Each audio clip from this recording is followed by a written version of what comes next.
of a brand new day today in Tibet. And you see, many people call this place the roof of the world. And why not, with an average height of over 4,000 meters above sea level. And they always say you get the best view from above. Let's see how these Tibetans live their lives. I'm Yin, and welcome to Travelogue. Tibet is a mysterious land, and its capital, Lhasa, is its spiritual center. Lhasa in Tibet means place of gods, and indeed, it has been a destination for Buddhist pilgrims for centuries. People from far and wide journey to the center of Old Lhasa, its heart, the Jokung Monastery.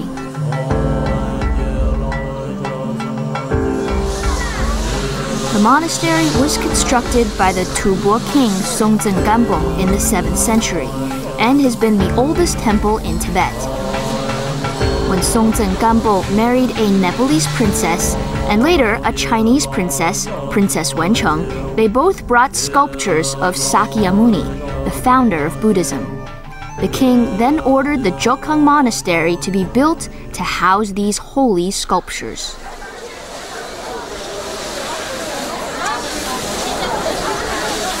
Nearly all Tibetans follow Tibetan Buddhism, known as Lamism. Buddhism was introduced into Tibet in the 7th century from India.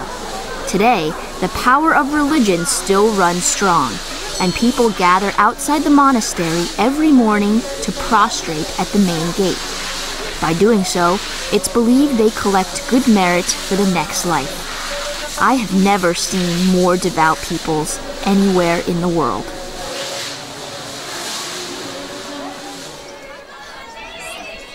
The Jokung Monastery can claim to be the center around which the city of Lhasa developed. With the growing number of people circling the monastery, prostrating themselves, the most representative Barkor Street was formed. Today, Tibetan people still follow this custom, moving clockwise around the monastery every dawn and dusk.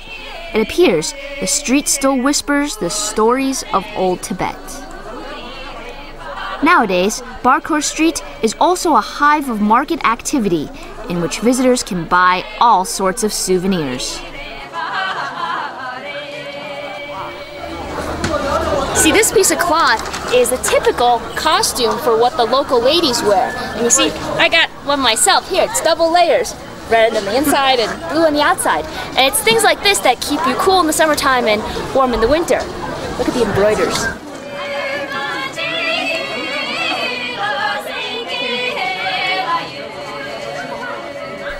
Most items on the street relate to the religion, since religion plays a role in most aspects of Tibetan culture. Tankas are the richest forms of Buddhist art. Tanka is a kind of scroll painting mounted on fabric that depicts a wide range of themes taken from Tibetan history, social life, and traditional culture. The main theme of Tanka is religion, and portraits of Buddhas and religious scenes are common. Contemporary Tibetan art. Wonder what that looks like. The Lhasa of today is a blend of past and present. Art has taken on a new face in art galleries on Barkor Street. Contemporary art includes traditional religious themes blended with abstract or postmodern ways in presentation. Art in Tibet. What does that exactly mean? Well, typically people will think of the tankas or the murals that are on top of the monasteries and the rooms and the walls.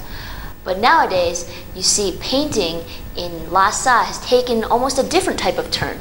There's many different faces to it. And around me now is a perfect example of what's modern here in Lhasa. You see, instead of just the two-dimensional, very brightly colored pictures of Buddhas or things from the scriptures, now you still have sometimes the same content, but it's displayed in a completely different way.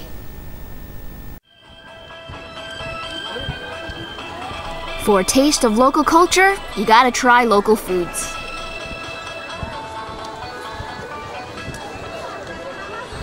On this section of Bajiao Street, there's all these daily food items that the locals eat. Like, see over here?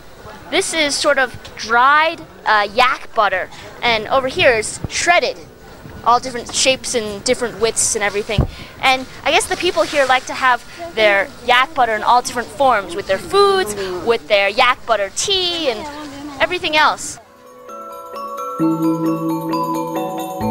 Most Tibetans still prefer to eat traditional foods, and the Majiami restaurant on the street can be just that place for you. It's a fine place for a good view of the city as well. What a great place to have a meal. And you see, around here, we're right in the center of Lhasa, the most important street, Bajiao Street. And the street was formed around the Jokkang Monastery. And you see the people, even today, walk around the monastery in a clockwise manner, just like they spin their little things here. And you see, around here you find vendors on the sides, and people, tourists and locals from all over the place get a taste of what it means to be a resident of Lhasa. And of course, that's essential. What's essential is you need to try some of the local food. And you have people from all over the place here just for their specific food. Sometimes, most popularly, the Tibetan food, the yak meat and the mutton. Maybe we should give it a try.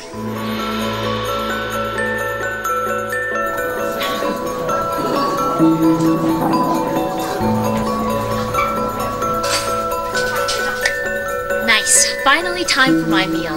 And you see, we have all these Tibetan dishes, like the yak steak, which I was looking forward to, some vegetables here with some local yogurt, and mushrooms, and of course the local barley, which wrap around the vegetables here.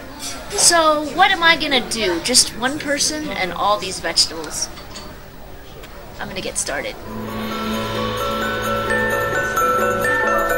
Majiami is a small eatery known to many international visitors. The restaurant combines Tibetan with more of an international and Western taste. The decor of the place is something else, strikingly Tibetan, but also displaying Lhasa's modern twist.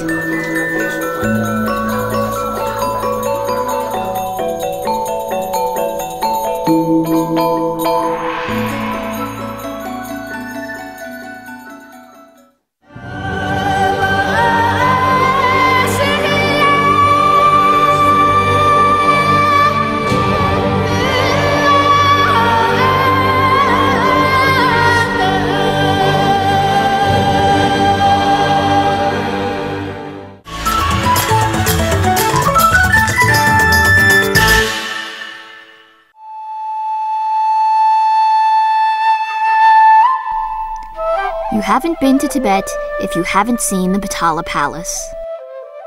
In stories and legends, we have heard of the holiness and mystery of Tibet, and perhaps it stems from this ancient palace. Its crimson and white wall and its golden roof shine in glory in the famous sunlight of Lhasa.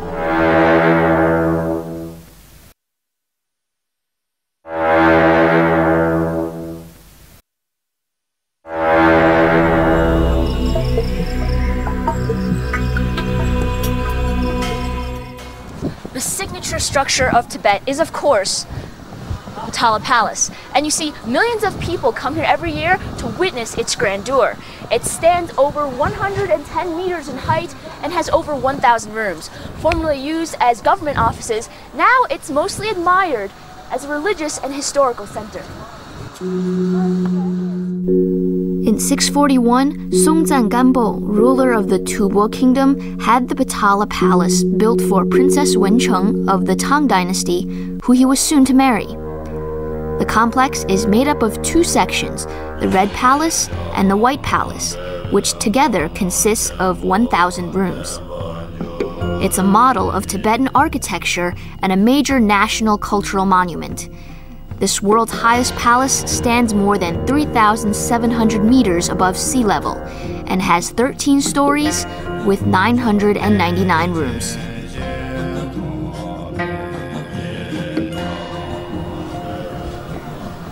You see, the Potala Palace is composed mostly of two colors, red and white. Now, of course, they're symbolic. The red symbolizes power, and the white symbolizes peace and tranquility, just like the palace.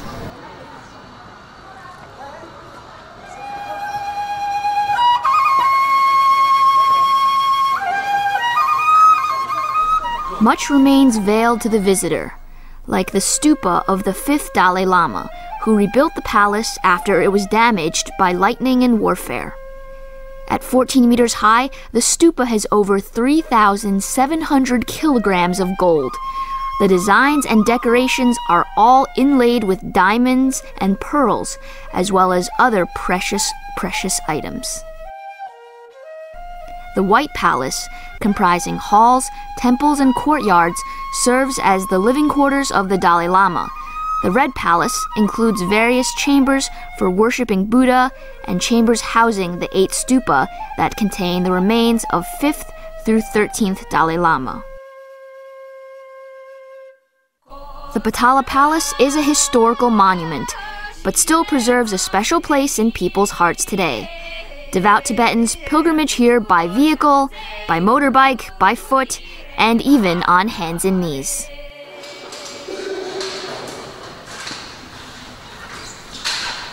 For many people, a visit to Tibet is meaningless without 2 things: the Potala Palace and Mount Everest. And here, we meet some seemingly common folk who have some big dreams. And this is Mount Everest, the highest peak in the entire world.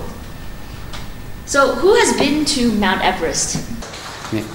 You have? Yes. Okay. What do you need to bring to Mount Everest? Rope and tent, down jacket, and crampons, and mountain boat, and all. Mountain climbing? Mountain! Tent! Avalanche! Slow! I can teach them some English. Maybe I can learn to climb as well. Mount Everest of the Himalayas is the highest mountain peak in the world at 8,848 meters. I can't really get my leg up so high. This looked much easier when they were doing it.